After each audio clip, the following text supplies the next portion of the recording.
Welcome to the Job Hunters podcast. I'm Cole, your host today. Today, I've got the pleasure of having Mihai Tiplea with us. He's a finance leader in the Southern California area. If you're currently looking for a CFO, you might want to pay attention.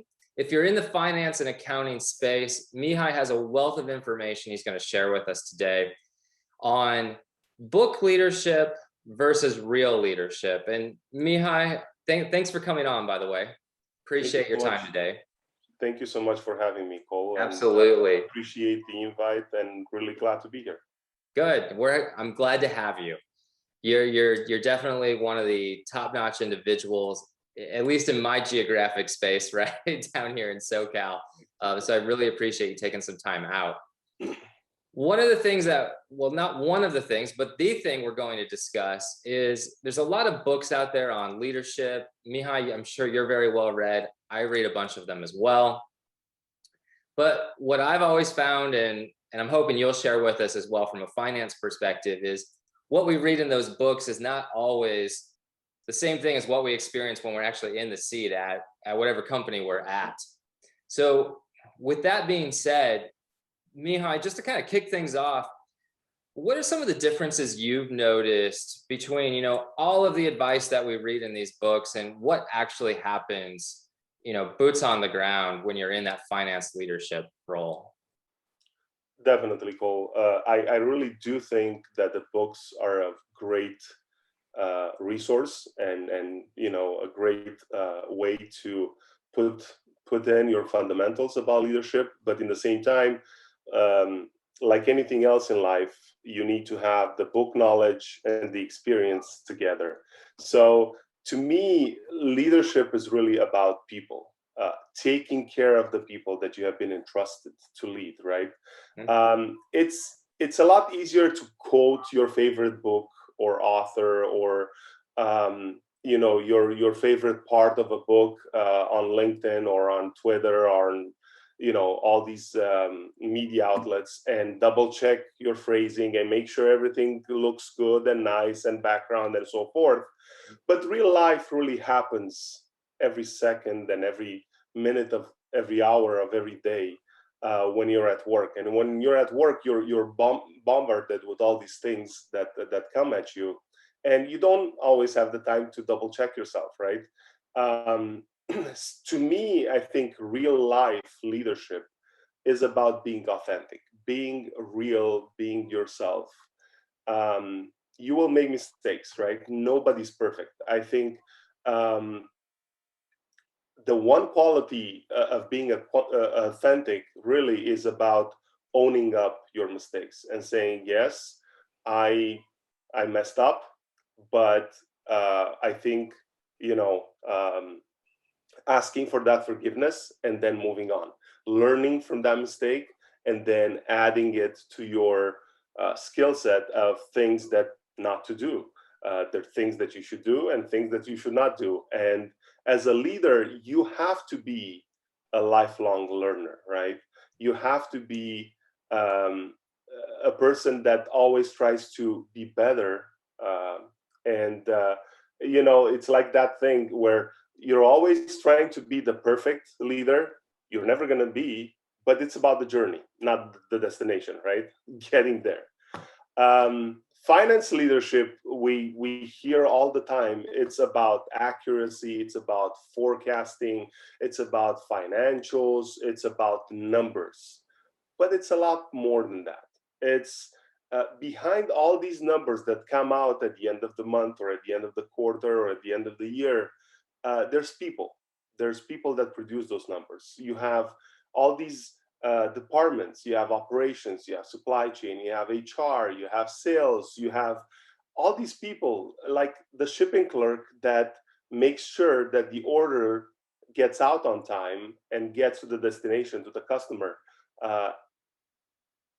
Everything falls into finance, but it's a reflection of the whole company. And as a leader, you have influence over so many people. And as a finance leader, guess what? Everybody's watching you, and every department is watching you because you're producing the financials, you're talking about how the company did, and they're watching you to see if you're really authentic and you really try to help everyone as much as possible. What I'm trying to say is your numbers are affected by everyone in the company, not only by the finance staff. And understanding them, the people, you will understand the process flow. And understanding the process flow, you'll make sense of your numbers. So you're kind of helping yourself at the end of the day by trying to understand how the shipping clerk is doing its job, and how operations is doing their job, and how sales is doing their jobs, and so forth. And to kind of finish this as an example, my first 3 months of my last job that I had, I walked the floor every week. At the beginning, I was walking the floor every single day, the production area and the office area, and ask questions.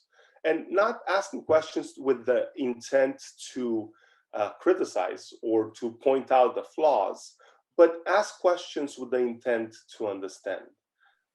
Very important as a leader to, when you listen, people see when you listen. That's why, the old adage that we have 2 ears and one mouth, we should listen double as much as we speak. And I do this to myself. I always make these acronyms, and one of my acronyms is L.U. Listen, understand, then execute. L.U.E. I think it has helped me to connect to the people in the organization better, but also understand the flow of things in a better way, make month-end close much easier and efficient, and really make sense of the numbers at the end of the day, and be a value add to the organization. One of the topics that always comes up, Mihai, and the cliche goes, you give people enough rope, they'll hang themselves, right? We've heard that all the time.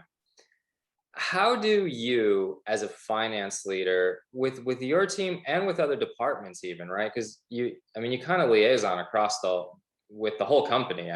You're kind of a hub.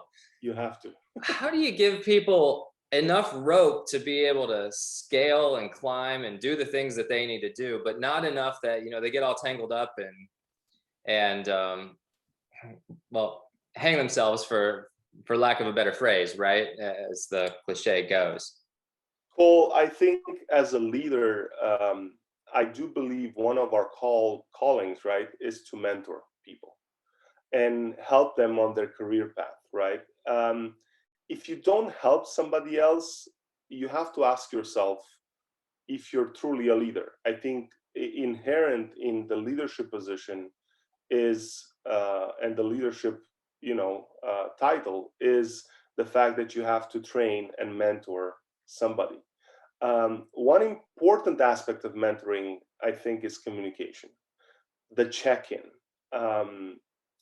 And again, there's no set rule. I'm sure you read all the books, and I read some of the books, and I don't think there's a set template for communication. Sometimes with some people, they love talking. They love expressing their feelings. They love expressing what they're going through.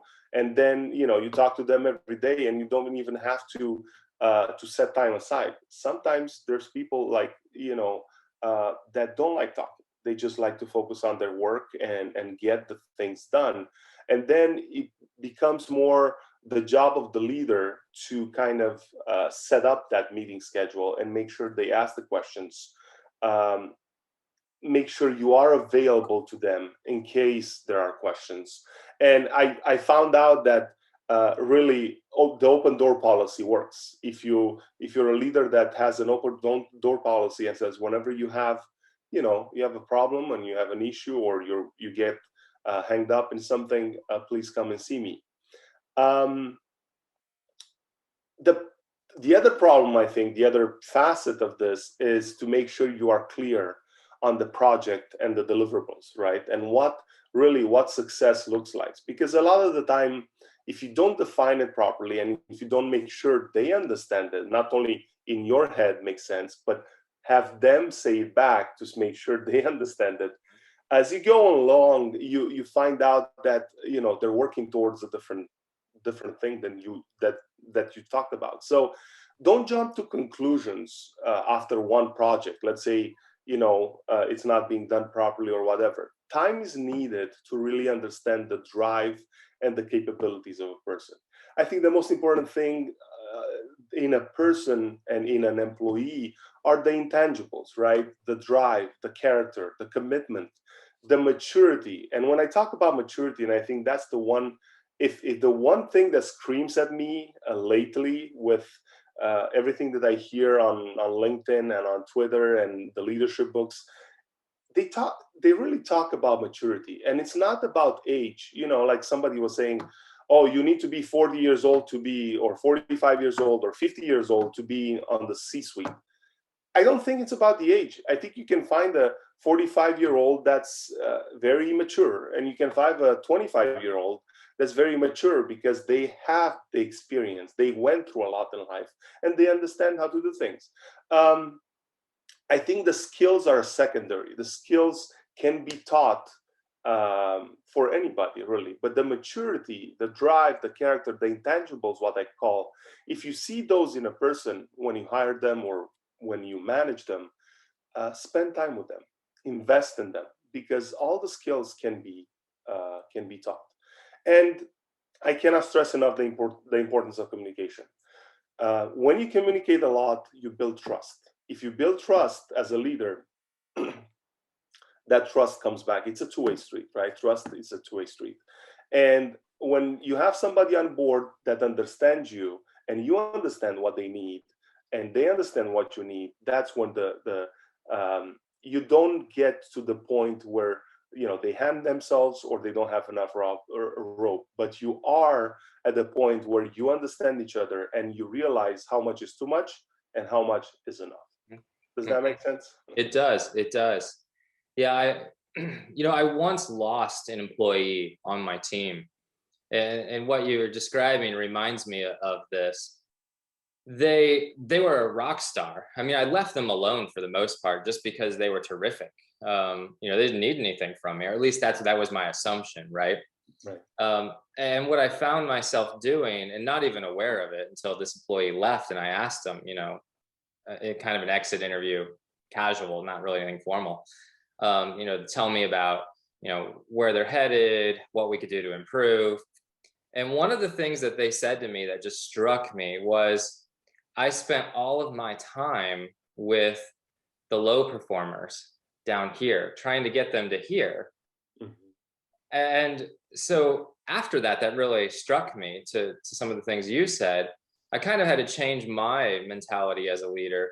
Instead of trying to take these folks here, I started spending more of my time with the people here to get them over here. And when I made that shift, right, to not spending people with time, the majority of my time with the people who were okay performers, but starting to spend my time with the good performers, those intangibles that you just talked about. I had more great performers then than I did before.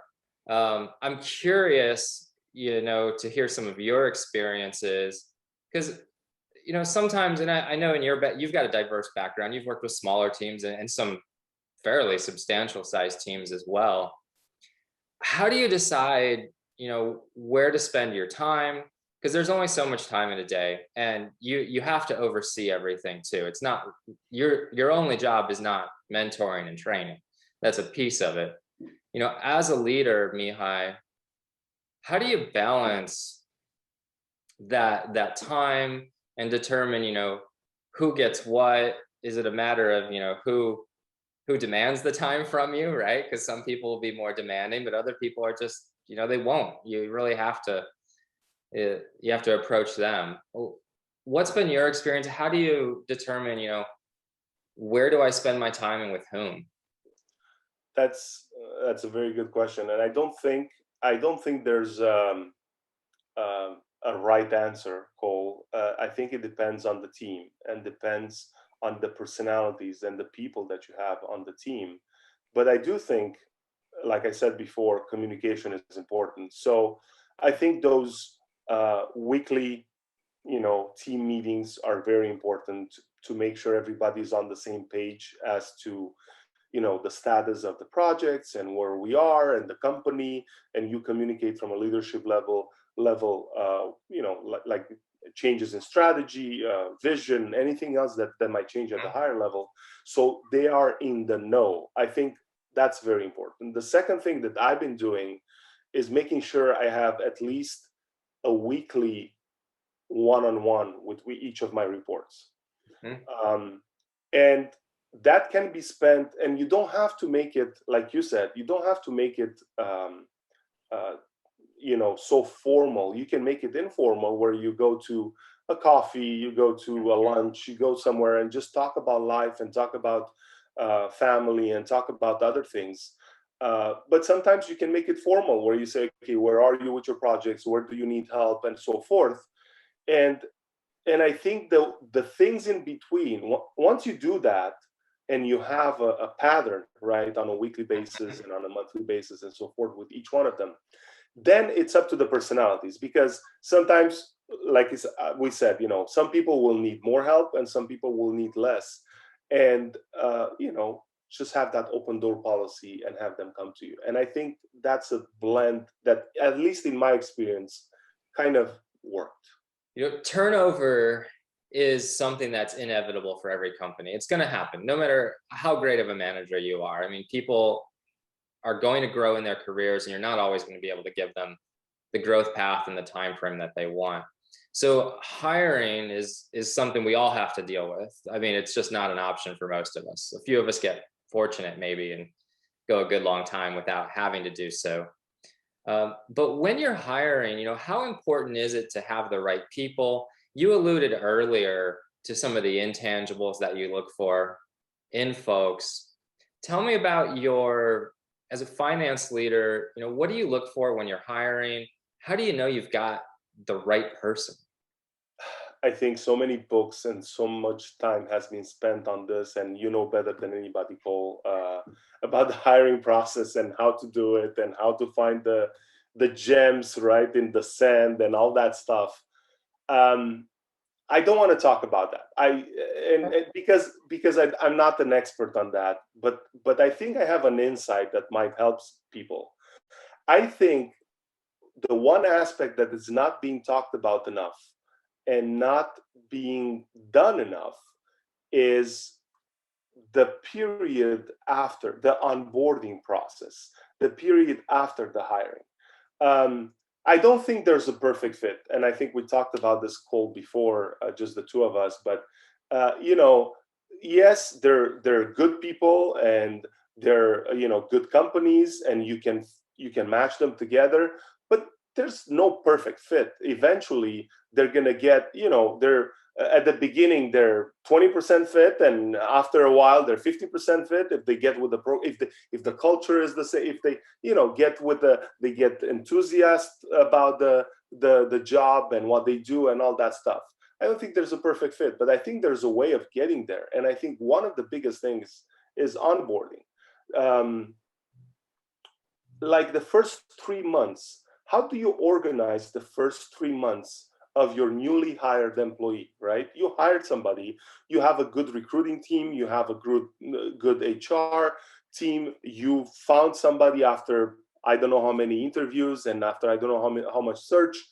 um, how do you look to invest in those people, and how much money you spend, not on the hiring process but on the person that you hired right after they got hired, to make sure the new employee understands the company, understands their role, what needs to be done, who they need to spend time with, and that's going to affect their job. Like, if it's somebody in finance, they need to spend time with supply chain, they need to spend time with operations, they need to spend time with sales, because if they work in AR, they need that, and so forth. As a leader, I think it is my responsibility to see that onboarding process is done properly and really adequate. Training and support is being offered for my new employee. And it's my responsibility not only to design that process before they come on board, but also to have the check in after 3 months and make sure I have a one on one discussion with my employee and understand where we need to improve and what else needs to be done so their training is complete. To give an example, a more real life example, I went through a few controllers that I hired back in the day, and I was making a huge mistake by not doing any of the onboarding. And I was just hiring for skill, right? Oh, they've been controller at this company, at this company, at this company. They're going to be a good controller here. Long story short, I hired for experience, right, instead of hiring for character. And I learned my lesson because I had to fire each one of those controllers. And funny enough, the person that I spent time with onboarding, because she was more of a junior and I needed to show her the ropes, guess what? She became the controller after I fired the other ones. And it soon really settled into my head. Number one, you need to hire for intangibles first, for character. And number two, you need to make sure that the onboarding process, that was on me, and I admit to it, is done properly, and they understand what they need to do and what they're walking into. And therefore, another advice, I guess, keep your eyes open always. Sometimes the junior person will be they will have the great maturity that you need in that controller role, and you're not seeing it at the moment. Mm-hmm. Mm-hmm. No, I think, and in my recruiting days, right, working with a lot of companies and CFOs and controllers, I think a lot of people just take the onboarding and give it to HR, which is, the minimal requirements of onboarding usually. I mean, they're not in your department. They're doing their thing. Sign the handbook. Let's get all our forms completed. Maybe an overview of company culture, but even company culture isn't the same as the department's culture, if you will, right? Right. Each department kind of lives and breathes their own way. Exactly. And so I think your advice is great, that you really have to own it as a finance leader, or really any leader in any department. Now you've gone to multiple companies in multiple industries. You've had a really healthy career, from aerospace to distribution, whatnot. And so I have to imagine you've inherited some teams coming into some of those companies, right? What would you share from a leadership perspective? How do you go about getting buy-in from teams that, especially the ones who have been there for a while, right? Work together, and now you're the new guy. Yeah, I don't think it's an easy thing. Definitely, I don't think it's an easy thing. But I really think that company culture, Cole, has a very important effect on the team dynamics. The tone for any company culture really starts at the top. So if the company lacks leadership, the company culture will not be great. So if you come in as a leader, and you're needed as a leader to set the tone, you need to deal with change. And change is hard. And if you inherit a team, usually that means change, because they're going to have somebody else as a leader. And sometimes the change can be both ways, can be either a change for you, because that team will impose their culture if they're a strong and very strong knit team, or it will be a change for them if you are a leader that can have their buy-in, like you put it, Cole. Mhm. So in real life, you need time. There's no surrogate. There's no replacement for time. You need time to implement change, because you need to establish trust, and only after you establish trust, you can implement the change. And that trust is not established day one when you walk into the office. It doesn't happen that way. So one thing that I would make sure I have before I would go into a company that needs a leadership position and needs a change would be to make sure I have the support of the overall leadership, the CEO, the leadership, the board, because otherwise you're left kind of stranded on an island and you have to do everything by yourself. And I would say the odds are not very good, are against you. So as an example, when I inherited my team, a new team, for example, the first thing I did is not change anything. Let them do their job the way they were taught to, but start talking to them. I interviewed everybody and try to understand their point of view first. Because, on the interview stage, you hear about stuff, but you don't know what's happening inside the organization. And then I was trying to see how I can make their life easier, right? What are their pain points, so I can earn their trust. Once that is established, and you have to give it months, a month, 2, 3, then you can start implementing change, because then you have their buy-in and their support. And don't understand me wrong, not everybody's going to buy in at first, and not everybody will support you at first, and that's okay. But when they will see the results, they will buy in eventually. But you need to get a few at least to buy in your leadership way, and then the ball is going to start rolling. It's like the snowball effect, right? You start doing something, you see the benefits, a few of the people, and then the other people will see too, and you keep on going.